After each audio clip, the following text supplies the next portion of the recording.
राजकुमारी के सौंदर्य की चर्चा सुन उससे विवाह करने को उत्सुक एक और महारथी राजकुमार राजमहल आया। राजकुमारी शशिबाला ने उससे भी सवाल किया कि तुम्हारे अंदर ऐसी क्या खूबी है जो मैं तुम्हारे साथ विवाह करूं। राजकुमारी को जवाब देते हुए राजकुमार बोला, मैंने सालों तपस्या करके अद्भुत ज्ञान हासिल किया है। उस ज्ञान के बलबूते पर मैंने एक ऐसे दिव्य रथ का निर्माण किया है जिसे कहीं भी जाने के लिए घंटे नहीं बल्कि कुछ पल ही लगते हैं। मेरे द्वारा बनाया गया रथ न सिर्फ धरती पर बल्कि पहाड़ और समुद्र से लेकर आकाश तक में कहीं भी जा सकता है, वो भी बस कुछ ही पलों में। राजकुमारी शशिबाला उस राजकुमार की विशेषता से भी बहुत प्रभावित हुई। पहले की तरह राजकुमारी ने उस राजकुमार से भी सोचने के लिए थोड़ा समय मांगा और उसे भी अतिथि गृह में ठहरा दिया। राजकुमारी शशिबाला गहरी सोच में थी कि इन दोनों में से वो किसके साथ विवाह करे। दोनों की ही विशेषताओं ने उसे बहुत प्रभावित किया। ऐसे ही 2 दिन का समय बीत जाता है। राजकुमारी फैसला नहीं कर पा रही थी कि तभी राजकुमारी से विवाह इच्छित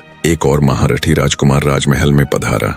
राजकुमारी शशिबाला ने उसके सामने भी वही प्रश्न दोहराया। राजकुमार ने बड़ी शालीनता से जवाब दिया, राजकुमारी जी, मैंने सालों कठिन अभ्यास करके भाला चलाने में ऐसी कुशलता प्राप्त कर ली है कि मैं अगर आंख बंद करके भी अपने भाले से किसी पर वार करूं तो सामने वाला कितना भी शक्तिशाली क्यों ना हो, मेरे एक ही वार में ढेर हो जाएगा। राजकुमारी शशिबाला उस महारथी राजकुमार की विशेषता से भी बहुत प्रभावित हुई। राजकुमारी ने बाकी राजकुमारों की तरह उसे भी अतिथि गृह में ठहरा दिया और अपने पिता के साथ सलाह मशवरा करके अपना निर्णय देने के लिए एक निश्चित दिन मुकर्रर कर दिया। राजकुमारी इसी बीच तीनों राजकुमारों के विषय में गंभीरता से सोचती रहीं। आखिर निर्णय का दिन आ गया। निश्चित तिथि पर तीनों राजकुमार बन ठनकर राज दरबार में उपस्थित हुए। सभी सभासद भी जिज्ञासावश ये जानने के लिए कि राजकुमारी किसको अपना वर चुनेगी राजसभा में आ चुके थे, किंतु राजकुमारी अभी तक नहीं आई थी। तभी कुछ सेविकाओं ने आकर बताया कि राजकुमारी अपने कक्ष में नहीं है। यह सुनते ही पूरे दरबार में खलबली मच गई।